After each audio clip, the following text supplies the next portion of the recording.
అసలు ప్రకృతిని ఎంత జాగ్రత్తగా వాడుకోవాలో దర్భ కొయ్యడం దగ్గర గురువు శిష్యుడికి నేర్పడంతో మొదలవుతుంది. అందుకని గురువుని అనుగమిస్తాడు, అనుగమించి తిరుగుతాడు. అందుకే గురువు వెంట తిరిగి చేసిన దీక్షలు జీవితంలో శాశ్వత ప్రయోజనాలను ఇస్తాయి. గురువుతో తిరగకుండా ఏదో కొంతకాలం ఈ దీక్ష పట్టామన్నారనుకోండి, అది అయిపోగానే మళ్ళీ మొదలు వచ్చేస్తాయి అన్నీ. ఎందుకు వస్తాయంటే గురువుతో కలిసి తిరగలేదు, తిరిగినవి మారుస్తాయి. కాబట్టి ఆయన ఏదో దర్భలు తీసుకురారా అన్నాడు. చాలా మంచివాడు అతను, అజామీళుడు. వెళ్ళాడు. దేనికి జారిపోవాలి అంటే దానికి కారణం ఉండదు. మనసు జారిపోవడం మొదలు పెట్టాలి, కానీ దేనికైనా జారిపోవచ్చు. పట్టు వదిలేయడమే జారిపోవడం అంటే ఏముందండి? ఏది పట్టుకున్నాడో దాన్ని వదిలేడు అనుకోండి, జారిపోయాడు, కింద పడిపోతాడంతే. కాబట్టి ఇప్పుడు ఇన్ని పట్టుకున్నవాడు ఒక్కసారే వదిలిపెట్టేశాడు. దేనికి అంటే ఆయన వస్తుండగా ఒక పూ పొదరిల్లు ఒకటి కనపడింది. అక్కడ బాగా కళ్ళు తాగినటువంటి, శాస్త్రంతో సంబంధం లేకుండా ఏ పురుషుడైనా సరే శరీర సుఖాన్ని ఇవ్వగలిగితే చాలు, పురుషులతో రమించి తదేకంగా సురత సుఖాన్ని కోరుకునేటటువంటి హీన ప్రవృత్తి కలిగినటువంటి ఒక స్త్రీ అదే స్వభావం కలిగి కళ్ళు తాగినటువంటి ఒక పురుషుడితో సంగమించడాన్ని చూశాడు. పోనా ఆయన బ్రహ్మచార గృహస్థు, ఆయనే చెప్పుకున్నాడు, ఉత్తమురాలు గొప్ప అందగత్తి అయిన భార్య ఆయన యందు అనుకూలవతి ఇంట్లో ఉంది. ఆయన అలా నిలబడిపోయాడు. అలా నిలబడకుండా దాటి వెళ్ళిపోతే ఈ ఉపాఖ్యానం వచ్చేది కాదు. అది చూడకూడనిది అని అనుకుని వెళ్ళిపోయి ఉంటే అజామీలుడు ఎక్కడున్నాడో అక్కడే ఉండేవాడు. ఆగిపోయాడు. అబ్బా ఎంత బాగా రమిస్తోందో అనుకున్నాడు. అబ్బా ఎంత బాగా ఆమెతో రమిస్తున్నాడో అనుకున్నాడు. అదే పనిగా చూశాడు. ఇప్పుడు అది చివరికి ఏమైందంటే మనసులో ఆమెతో తాను రమించాలన్న కోరికగా తిరిగింది. ఎప్పుడైతే ఒకసారి నిప్పురవ్వ వచ్చి పడిపోయిందో అది దూది పర్వతం అయినా సరే కాలిపోవలసింది. ఇప్పుడు ఇక సంధ్యావందనం చేస్తున్నాడు, ఆవిడే కనపడుతోంది. అనుష్ఠానం చేస్తున్నాడు, ఆవిడే కనపడుతోంది. వేదపఠనం ఆమ్నాయం చేద్దాం, చేయబుద్ధి వేయట్లేదు. ఆవిడ్ని చూడాలి. ఆఖరికి ఆ కోరికని నిగ్రహించలేక ఆమె చెంత చేరాడు. ఆమెతో రమించాడు. రమించినది చిట్ట చివరికి ఎక్కడికి వెళ్ళిందంటే ఆవిడతోనే ఉండిపోవడాన్ని ఇష్టపడ్డాడు. ఈ ఉండిపోవడాన్ని ఇష్టపడ్డం ఎక్కడికి వెళ్ళింది అంటే ఉపనయనం చేసి కని పెంచి పెద్ద చేసి ఆస్తినిచ్చి సంస్కారం ఇచ్చిన తల్లిదండ్రుల్ని ఇంటి నుంచి వెళ్ళగొట్టాడు. దాయాదుల్ని తరిమి కొట్టాడు. ఇంట్లో ఉన్నటువంటి భార్యని విడిచిపెట్టాడు. అసలు ఆమెకి సంతానం కూడా కలగలేదు. భర్తగా ఆయన అనుగ్రహం వల్ల తల్లితనాన్ని పొంది సంతోషించవలసినటువంటి ఆమె తల్లి కూడా కాకముందే ఆమెను విడిచిపెట్టేశాడు. ఆస్తి అంతా కరిగిపోయింది. చిట్ట చివరికి ఆమెతో సురత సుఖాన్ని అనుభవించడానికి కళ్ళు బాగా తాగితే తప్ప ఆమెతో సమాన సుఖాన్ని పొందలేనని తాను తప్ప తాగడం అలవాటు చేసుకున్నాడు. తాను కళ్ళు తాగుతాడు. ఆమె కోరిక తీర్చడానికి ఆమెకి చాలా గొప్పగా కనపడాలంటే దొంగతనాలు చెయ్యాలి. అందుకని దారి దొంగతనాలు చేసి డబ్బు తీసుకొచ్చాడు. అన్ని వ్యసనాలకి అలవాటు పడ్డాడు కాబట్టి చిల్లుకుండలో పోసిన నీరు ఎంత తెచ్చినా వెళ్ళిపోతుంది. ఇది చెయ్యవచ్చా, ఇది చెయ్యకూడదా ఏమీ లేదు. ఇంకెక్కడి ధర్మం, ఇంకెక్కడి శాస్త్రం, ఇంకెక్కడ నేను ముందు చెప్పిన పద్యం ఆవిరైపోయి. ఇప్పుడు నేను 10 నిమిషాల క్రితం చెప్పినటువంటి వాడు ఇప్పుడు అజామీయుడు అజ్ఞానము చేత మేళనమును పొందాడు. ఇప్పుడు ఆయనకి అవేవి జ్ఞాపకంలో లేవు. ఇప్పుడు ఆయనకి అవేమి గుర్తురావు. ఇప్పుడు అవి ఏమైనా చూసినా ఆయన మనసు కదలదు. ఆయనకి ఎప్పుడూ ఏది చూడాలనిపిస్తుందంటే ఆవిడని ఒక్కదాన్నే చూడాలనిపిస్తుంది, ఆవిడితో రమిస్తూ ఉండాలనిపిస్తుంది. ఆవిడ సంతోషించడానికి ఏ పనులు చేస్తే ఆవిడ సంతోషిస్తుందో అవే చెయ్యాలనిపిస్తుంది తప్ప తన ఆత్మోద్ధరణ కొరకు శాస్త్రంలో చెప్పబడినవి చెయ్యాలని అనిపించదు. అన్నీ వదిలేశాడు. ఇక సంధ్యావందనం ఎందుకు, ఇక అగ్నిహోత్రం ఏమిటి, ఇక యజ్ఞయాగాదులు ఏమిటి, ఇక మంత్రభాగం ఏమిటి, అన్నీ పోయి అన్నీ గోదావరిలో కలిపేశాడు. కలిపేసి తిరుగుతున్నాడు. ఇలా తిరుగుతూ ఉండగా అతనికి ఎన్నేళ్ళు వచ్చేసాయంటే 88 ఏళ్ళు వచ్చేసాయన్నారు వ్యాసుల వారు. ఇది కలియుగంలో జరిగిన విశేషం. 88 సంవత్సరాల వయస్సు వచ్చి ఆమె యందు 10 మంది కుమారులను కన్నాడు. అప్పటికి ఎక్కడో కావుననతడు సత్కర్మవశమున భూదేవ కులమున పుట్టినాడు కదూ. వైసిగతే కామ వికార శుష్కే నీరే కాసార క్షీణే విత్తే సంసారో జ్ఞాతే తత్వే సంసార అంటారు శంకరాచార్యులు వారు. అలాగా ఒకసారి వయసు అయిపోయిన తర్వాత కామవికారం ఎందుకు ఉంటుంది? ఎక్కడో నిప్పు రవ్వ అడుగున బూదిలో ఉండిపోయినట్టుగా ఉండిపోయింది చదువుకున్నది గత జన్మ సంస్కారం. ఉండిపోయి ఆఖరి పిల్లవాడికి నారాయణ అని పేరు పెట్టాడు. ఇప్పుడు ఆ నారాయణ అని పేరు పెట్టింది నారాయణ నామమునందు అధికమైన ప్రీతి చేత కాదు, ఎందుకో ఆ పేరోటి గుర్తుండిపోయి పెట్టేశాడు. పెట్టి పిల్లాడి మీద వ్యామోహం పెంచుకున్నాడు. 10వ కొడుకు మీద వ్యామోహం ఎక్కువ. వాడు ఎప్పుడూ ఎక్కడో ఆడుకుంటుంటాడు. ఆడుకుంటుంటే నారాయణ నారాయణ నారాయణ అని వాడినే పిలుస్తూ ఉంటాడు. ఇలా కాలం గడిచిపోతోంది. పోతన గారి పద్యరచనకున్నటువంటి గొప్పతనం అది. ఎక్కడైనా మీరు అజామీలోపాఖ్యానంలో పద్యం చెప్పారనుకోండి, అది ఏంటి అలా ఉంది అని మళ్ళీ వెనక నుంచి చెప్పించేట్టుగా రాశారు ఆయన పద్యాలు. ఎందుకని అంటే తెలియక ఈ రీతి అతడు వర్తించుచుండా, తెలియక ఇలా ప్రవర్తిస్తుంటే నేను నా మనవణ్ణి కూర్చోబెట్టుకి కథ చెప్పాను అనుకోండి, తాతగారండి ఏది తెలియక అలా ప్రవర్తించాడు అని అడుగుతాడా? ఆ పద్యం చెప్తే నేను మళ్ళీ మొదటికి రావాలి. ఏది తెలియక, ఇది తన పతనానికి కారణం, కొన్ని కోట్ల జన్మల కిందకి వెళ్ళిపోతున్నాడు అని తెలుసుకోలేకపోవడం తెలియక ఈ రీతి అతడు వర్తించుచుండా. ఇది శాశ్వతం అనుకుని ఇలా ఉండిపోతాననుకుని ఇలా ఆనందం అనుభవిస్తూ ఉంటాననుకుని అతను కాలం గడిపేస్తుంటే కాలమునందు మృత్యువు ఆసన్నమైనది.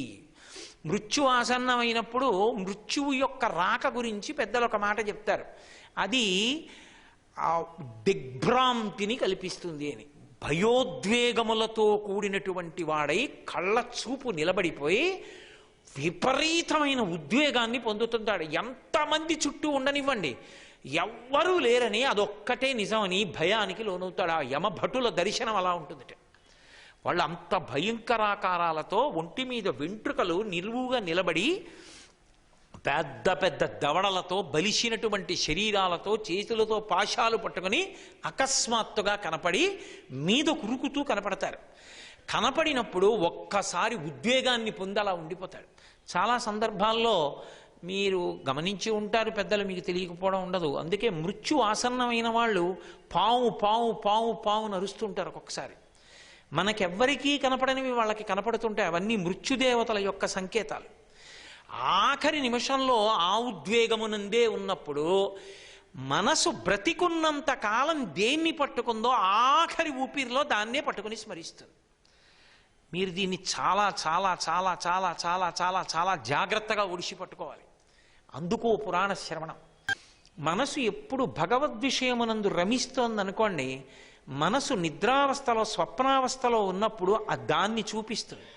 నాకేదో కాశీపట్టణం అంటే చాలా ప్రీతి అనుకోండి, నేను స్వప్నావస్థలో ఉన్నప్పుడు స్వప్నంలో కాశీపట్టణాన్ని చూపిస్తుంటుంది.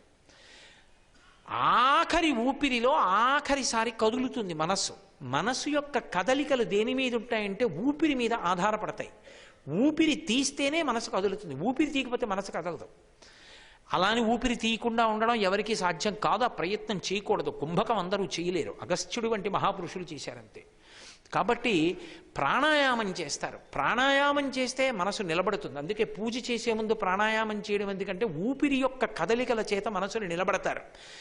మనస్సు చిట్ట చివరికి ఏ స్థితిని పొందాలంటే ధ్యాన ప్రక్రియ యందు విజయం సాధించాడనడానికి అది గుర్తు.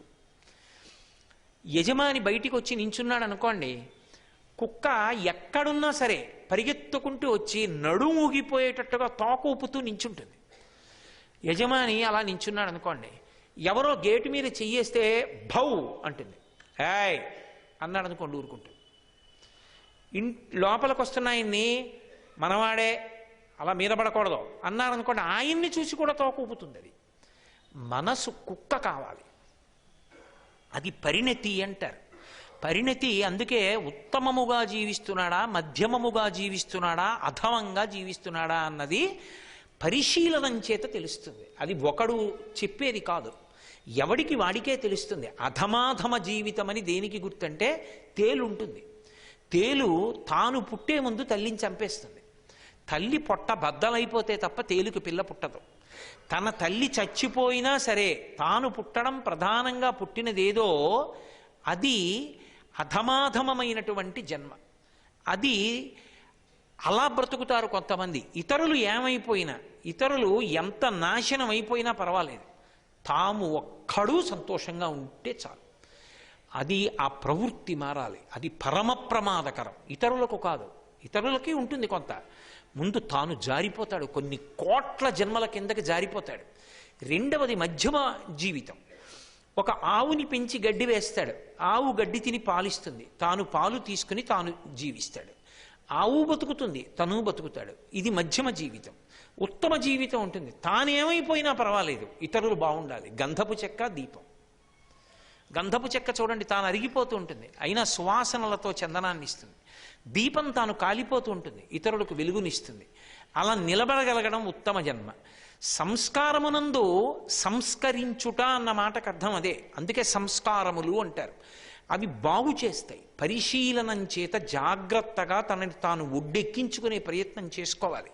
లేకపోతే అస్తమాన మనసులో దేనియందు అనురక్తి ఉండిపోయిందో ఆఖరి ఊపిరిలో, ఆఖరి కదలికలో మనసు దాన్నే పట్టుకుంటుంది. అందుకే ఒక్క నరజన్మ విషయంలో పునర్జన్మ యందు ఈశ్వరుడు జోక్యం చేసుకోడు.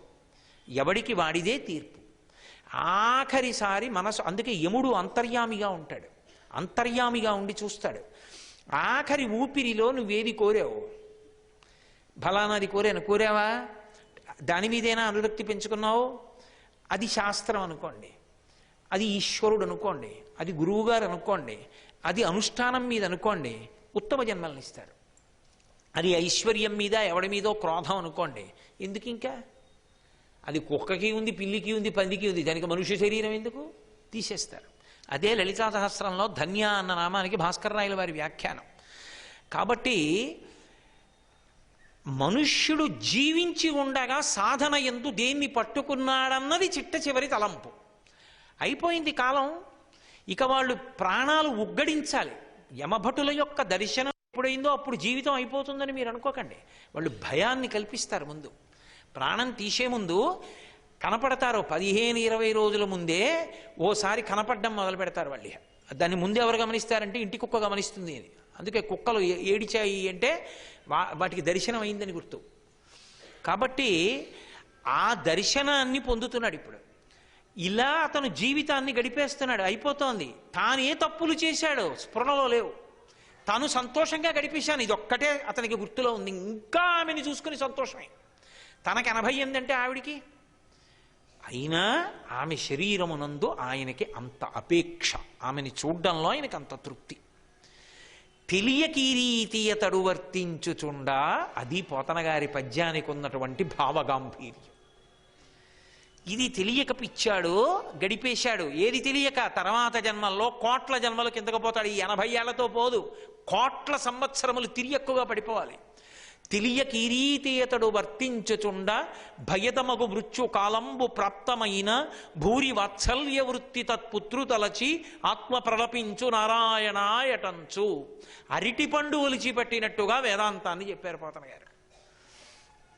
భయదమగు మృత్యుకాలంబు ప్రాప్తమైన, మృత్యువు ఈ శరీరం పడిపోవడం చేసిన పాపకర్మల వలన ఆఖరి స్మరణలో భగవంతుని యొక్క స్మరణ లేకుండా వెళ్ళిపోవడం అయితే అంతకన్నా భయంకరమైనది ఇంకొకటి ఉండదు. శరీరాన్ని విడిచిపెట్టడం. అసలు మధ్యలో ఉన్న కష్టాలు కావండి, రెండే కష్టాలు. దీంతో బయటికి రావడం, దీన్ని వదిలి బయటికి వెళ్ళడం.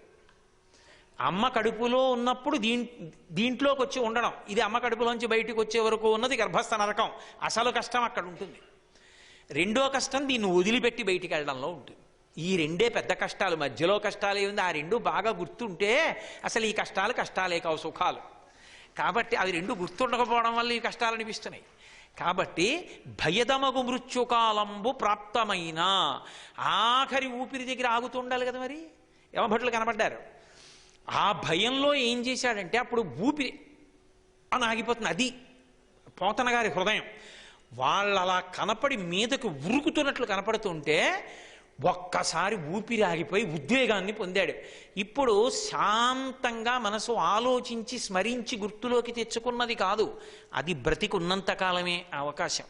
ప్రశాంతంగా వినడం, ప్రశాంతంగా చదువుకోవడం, ప్రశాంతంగా ఓ విష్ణు సహస్రం చదువుకోవడం అవి బతికున్నప్పుడు. అందుకే బతికియున్నన్నాళ్ళు నీ భజన తప్పను కాని మరణకాలమునందు మరతునేమో, ఆ వేళ యమదూతల అగ్రహంబున వచ్చి ప్రాణముల్ పెకలించి పట్టునప్పుడు కపవాత పైచముల్ కప్పగా శ్రమచేత కంపముద్భవమంది కష్టపడుచు నారాయణాయంచు నా జిహ్వతో నిన్ను పిలుతునో శ్రమచేత పిలువలేను. నాటికిపుడి నీ నామస్మరణ చేతు చివినిడవయ్య భూషణ వికాస శ్రీధర్మ పురనివాస దుష్ట సంహార నరసింహ దురిత దూరా అని చెప్పుకున్నాడు నృసింహ శతకకర్త. అప్పుడు చెప్పగలవా భయోద్వేగం లేకుండా? ఇప్పుడు ఒక్కసారి ఉద్వేగానికి లోనైపోయాడు. అప్పుడు మనస్సు దేన్ని పట్టుకుంటుంది అంటే బతికున్నంతకాలం దేన్ని పట్టుకుంటుందో దాన్ని పట్టుకుంటుంది. వాడి ఒకే ఒక అదృష్టం ఏమిటంటే వృద్ధాప్యాన్ని పొందేసిన కారణం చేత ఇక శరీరము సుఖాన్ని అనుభవించడానికి పటుత్వం వదిలిపెట్టేసింది. కాబట్టి భార్య మీద ఉన్న వ్యామోహంలో చాలా భాగం 10వ వాడి మీదకి వెళ్ళింది. వాడి మీద పిచ్చి. ఇప్పుడు ఈ పిచ్చి ఏమైందంటే వాడిని పిలవడం మీదకి వెళ్ళింది. వాడే నారాయణుణ్ణి పిలుద్దామని పిలవలేదు. ఆ పిల్లాడి మీద ఉన్న వ్యామోహంతో భూరివాత్సల్య వృత్తి తత్పుత్రు తలచి, తత్పుత్రు ఏ పుత్రు? తత్పుత్రు నారాయణ అని పేరు పెట్టుకోబడినటువంటి కొడుకు. వాణ్ణి తలుచుకున్నాడు. అయ్యో కొడుకు ఏమైపోతాడో అని ఆత్మ ప్రలపించు అంటే నారాయణ అని నోటితో అనలేదు వాడు. నోటితో పైకి అంటే నారాయణ, ఆత్మ ప్రలపించు అంటే లోపల గుణిగాడు. చిన్న గొణుగుడు. ఎందుకని? పైకి నారాయణ అని పిలవడానికి కళ్ళు చెవులు మూతి చెవులు పనిచేస్తాయి, చేతులను ఏం పనిచేయవు. ఆ ఉద్వేగంలో ఊపిరి ఒక్కసారి ఆగిపోయినప్పుడు మళ్ళీ వాళ్ళు కనపడడం ఆగితే మళ్ళీ కొన్నాళ్ళు ఉంటాడు. ఆఖరణ వాళ్ళు వచ్చి మీరపడిపోయినప్పుడు వెళ్ళిపోతాడు, అది వేరు విషయం. కాబట్టి ఆగిపోయినప్పుడు ఒక్కసారి వాడు గుర్తొచ్చాడు. లోపల గుణిగాడు, నారాయణ అన్నాడు. వీళ్ళు నారాయణ అనే లోపల ఓ 15 రోజులు భయపెట్టాలి. అలా వాళ్ళు భయపెట్టి తీసుకెళ్తారు ఆఖరణ. అందుకని వాళ్ళు భయపెట్టడానికి వచ్చి మీద పడుతున్నారు. ఇక్కడ నారాయణ అని ప్రలపించాడు కదూ, ఇది విన్నారు విష్ణు భటులు. వాళ్ళు ఎక్కడి నుంచి వచ్చారు? వీడిని భయపెట్టాలి కర్తవ్యం కాబట్టి యమభటులు వచ్చారు. మరి వాళ్ళు ఎందుకు వస్తారు అంటే వాళ్ళు రారు ప్రత్యేకం, వాళ్ళు ఎప్పుడూ తిరుగుతుంటారు. ఎందుకు తిరుగుతుంటారో తెలుసా? ఎవడైనా భగవన్నామని చెప్పేవాడు సత్కర్మలు చేసేవాడు ఉన్నాడా అని చూస్తూ ఉంటారు. వాళ్ళు కంటికి కనపడరు, వాళ్ళు ఎప్పుడూ తిరుగుతూ ఉంటారు. అది యమధర్మరాజు గారే చెప్పాడు అజామిళోపాఖ్యానం. తిరుగుతూ అలా భగవత్స్మరణ చేసే వాళ్ళ ఇళ్ల దగ్గరికి వచ్చి వాళ్ళు నిలబడి సంతోషిస్తుంటారు. మీరు అందుకే ఒకటి గమనించండి, ఒక్కొక్కళ్ళ ఇంటికి వెళ్ళండి, పావు గంట ఉందాం అనుకున్నవాడు అరగంట ఉంటాడు. ఒక్కొక్క వ్యక్తి బ్రతికున్నంత కాలం ఆ ఇల్లు దేవాలయం. అంతమంది జనం పెడతారు. ఆయన వెళ్ళిపోయాడు అనుకోండి, ఆ ఇంటి ముఖం చూసేవాడు ఉండడు. కారణం ఏమిటో తెలుసా? ఆయన భగవంతుణ్ణి పట్టుకున్న ప్రకంపనలు, తరంగాలు వస్తుంటాయి. అక్కడికి వెళ్ళి కూర్చుంటే అంత ప్రశాంతంగా ఉంటుంది. అందుకే 10 నిమిషాలు అన్నవాడు గంట కూర్చుంటూ ఉంటాడు. ఆ శాంతికి కారణం భగవత్శక్తి. ఆయన పట్టుకుంటాడు కాబట్టి ఆయన ఉన్న చోట భగవత్ సంబంధమైనటువంటి పార్షదులు నిలబడి ఉంటుంటారు. వాళ్ళు ఉంటారు కాబట్టి ఆ శాంతి తరంగాలు ఉంటాయి. అందుకే మహాత్ములు ఇంట ప్రవేశిస్తే శుభాలు జరుగుతుంటాయి. కారణం ఏమిటో తెలుసా? వాడొక్కడూ రాడు, వాడితో పాటు దైవశక్తులు కూడా ప్రవేశిస్తాయి. ఆయన ఎట్టెడితే ఎడుతుంటారు వాళ్ళు. అందుకని ఊరకరారు మహాత్ములు వా రథముల ఇండ్ల కడకు వచ్చుటలెల్లన్ కారణము మంగళములకు మీరొచ్చుట శుభము మాకు నిజము మహాత్మా అంటాడు గర్గుడు. కాబట్టి ఆత్మ ప్రలపించు నారాయణ ఎటంచు. ఈ విష్ణు భక్తులు, విష్ణు పార్షదులకు ఒక లక్షణం ఉంటుంది. విష్ణువుకున్న లక్షణమే వాళ్ళకి ఉంటుంది. ఆయన ఎలా ఉంటాడో వీళ్ళు అలాగే ఉంటారు. ఆయన పట్టు పీతాంబరం కట్టుకుంటాడు, వీళ్ళు కట్టుకుంటారు. ఆయనకి 4 చేతులు ఉంటాయి, వీళ్ళకి 4 చేతులు ఉంటాయి. ఆయన శంఖచక్ర గదాపద్మములు పట్టుకుంటాడు, వీళ్ళు శంఖచక్ర గదాపద్మములు పట్టుకుంటారు. ఆయన్ని చూస్తే భయం పోతుంది, వీళ్ళని చూస్తే భయం పోతుంది. వీళ్ళకి స్థితికాల లక్షణం ఉంటుంది, భయం పోగొడతారు. ఇప్పుడు వీడు నారాయణ అని ఎందుకు ప్రలపించాడు? యమభటుల్ని చూసి. ఎవరిని చూసి భయపడి ఊపిరాగిపోయి ఒక్కసారి నారాయణ అన్నాడో కొడుకు కోసం. వాడేం భగవద్భక్తితో అనలేదు. అప్పుడు అనకపోయినా నామం అన్నాడు కాబట్టి అంతటా తిరుగుతున్న వాళ్ళు ఇలా చూశారు. వాడు భయపడుతున్నాడు. ఇప్పుడు వాడిని భయం నుంచి రక్షించాలి. అది స్థితికాల లక్షణం విష్ణు భట్లకి. ఒక్క తోపు తోశారు యమభటుల్ని, వాళ్ళు కింద పడిపోయారు. ఇప్పుడు ఎవరు భయపడాలో వాడు వీళ్ళ వంక చూసి సంతోషపడుతున్నాడు. వాళ్ళు కింద పడిపోయి భయపడ్డారు. వీళ్ళెవర్రా మమ్మల్ని తోసేశారు. చిత్రం ఏమిటంటే ఆ యమభటులు కూడా పరమప్రీతితో చూశారు వీళ్ళ వంక. అబ్బబ్బబ్బా, ఎంత అందంగా ఉన్నారా! ఈ పట్టు పీతాంబరాలు ఏమిటి, దివ్యమంగళ విగ్రహాలు ఏమిటి, ఆ మెడలో తులసిమాలలు ఏమిటి, శంఖచక్ర గదాపద్మాలు ఏమిటి, ఆ 4 చేతులు ఏమిటి, ఆ ముఖాలు ఏమిటి, అబ్బబ్బబ్బా ఎంత అందంగా ఉన్నారని వాళ్ళు అన్నారు. అప్పుడు మొదలెట్టారు. నేను ముందు చెప్పిన కథ ఇప్పుడు చెప్పారు వాళ్ళు. చెప్పి వేదమే నారాయణుడు, ఆ నారాయణుడే సత్వరజస్తమో గుణములతో కూడుకున్నటువంటి జీవుడు గుణములనందు సత్వగుణమునందు ఊంచుకుని చేసినటువంటి కర్మల చేత ఉత్తర జన్మల యందు ఉత్తమ జన్మలను ఇస్తాడు. ఇలా పుట్టినవాడు ఇంత భ్రష్టుడై కిందకి జారిపోయాడు, ఇన్ని పాపకృత్యములను చేశాడు, వీడికి ఆయువు అయిపోతోంది. ఆయువు అయిపోతోంది కాబట్టి మేము వచ్చి భయపెట్టాం, మీరొచ్చి మమ్మల్ని తోసేశారు. మీరొచ్చి మమ్మల్ని తోసేస్తే మేము కింద పడిపోయామే, మీరెవరో దివ్యమంగళ విగ్రహాకారులు, మమ్మల్ని చూస్తే ఉద్విగ్నతకి లోనైన వాళ్లే కానీ తోసిన వాళ్ళు లేరు. మీరెక్కడి నుంచో వచ్చి మమ్మల్ని తోసేశారు, మేము పడిపోయాం. ఇప్పుడు మా కర్తవ్యం మేము చేయడంలో విఫలమైపోయాం, భయపెట్టలేకపోయాం. వాడికి సంతోషం కలిగింది మిమ్మల్ని చూసి. అంటే యమధర్మరాజు గారి యొక్క ధర్మము లుప్తమైంది. ఇప్పుడు మేము ఆయన భటులం, ఆయన భటులుగా మేం చెయ్యవలసినటువంటి కర్తవ్యం పోయింది అంటే, భయపడవలసిన వాడు భయపడలేదు అంటే, యమదండనకి విలువ లేకుండా పోయింది అంటే వేదధర్మము పోయింది. యముడికి అగౌరవం కాదు, నారాయణుడికి అగౌరవం. మీరు నారాయణుడిలా ఉన్నారు, మీరు అలా చెయ్యొచ్చా? ఇది లోకమునందు ధర్మమా? ఎవరు ధర్మాన్ని వ్యతిరేకించినా శిక్షార్హులే, మీరెందుకు వ్యతిరేకించారని అడిగారు. వాళ్ళు నవ్వి అన్నారు విష్ణుభటులు, ఎందుకు వచ్చావు వీళ్ళ దగ్గరికి, వీడి దగ్గరికి ఎందుకు వచ్చారు మీరు అని అడిగారు. అప్పుడు వాళ్ళు ఈ కథ అంతా చెప్పారు. ఇలా పుట్టాడు, ఇలా పెరిగాడు, ఇన్ని చేశాడు, ఇలా జారిపోయాడు, ఆఖరికి ఈ స్థితికి వచ్చాడు, వచ్చాం, ఆయుర్దాయం అవుతోందని. మమ్మల్ని ఎందుకు తోశారన్నారు. పిచ్చి వాళ్ళలారా, మీకంతే తెలుసు. ధర్మ సూక్ష్మాన్ని అర్థం చేసుకోవడం అంత తేలికైనటువంటి విషయం కాదు. ఇతను చేసినటువంటి చాలా చాలా చాలా గొప్ప విషయం ఏమిటో మీకు ఎరుకలోకి రాలేదు. ఇతను మహాపాపకర్మలు చేశాడని కదూ మీరు వచ్చి భయపెట్టడానికి వచ్చానంటున్నారు. మేము కూడా మీకు ఒక మాట చెప్తాం వినండి. ఈతడు 1,000,000 జన్మలకు ఎక్కుడు పుట్టువలందు చెందు పాప నివహంబులనన్నిటి పారద్రోలి మహామతిన్ మహామరణ కాలమునన్ హరి పుణ్యనామ సంభూత సుధామయాద్భుత విభూతికరాక్షర సంగ్రహంబునన్. ఇతను చేసిన పని ఏమిటో తెలుసా? ఈతడు 1,000,000 సంఖ్యలకు ఎక్కుడు పుట్టువలందు చెందు ఆయాతములైన పాప నివహంబులనన్నిటి పారద్రోలే. 1,000,000 సంఖ్య ఏది ఉంటుందో అన్ని జన్మలలో చేసినటువంటి పాపకర్మలు ఉన్నాయి, ఈ జన్మలోది కాదు, ఉన్నాయి పాపకర్మలు. ఆ పాపకర్మలన్నీ కాలిపోయాయి. ఎందుకని అంటే ఒక లక్షణం ఒకటి ఉంటుంది జీవుడికి, ప్రాణోత్క్రమణ కాలమునందు ఏది చేశాడో దాని వలన వెనకనున్న రాశి దగ్ధం అవుతుంది. అది ఒక, అందుకని మహామరణ కాలమునన్ ప్రఖ్యాతమతిన్, అది ఒక వైభవం. అంత్యకాలమునందు ఈశ్వరుడు స్ఫురణకి రాడు, ఎందుకనంటే సాధనాబలం లేనివాడికి రాడు కనుక.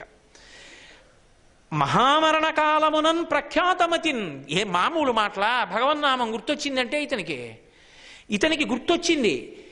కొడుకుని పిలిచాడా, భగవంతుడిని పిలిచాడా, వదిలిపెట్టవయా నామని చెప్పాడా లేదా నారాయణ అని.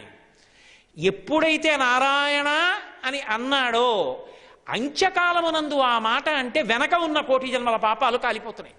ఎందుకంటే అది మహామరణ కాలమునన్, ఒక జీవుడు ఆ శరీరాన్ని వదిలిపెట్టే ముందు ఆ భావన కలగడం ఉత్తమ జన్మలకి కారణం, లేదా జన్మరాహిత్యానికి కారణం. సర్వం శ్రీ ఉమామహేశ్వర పరబ్రహ్మార్పణమస్తు. స్వస్తి.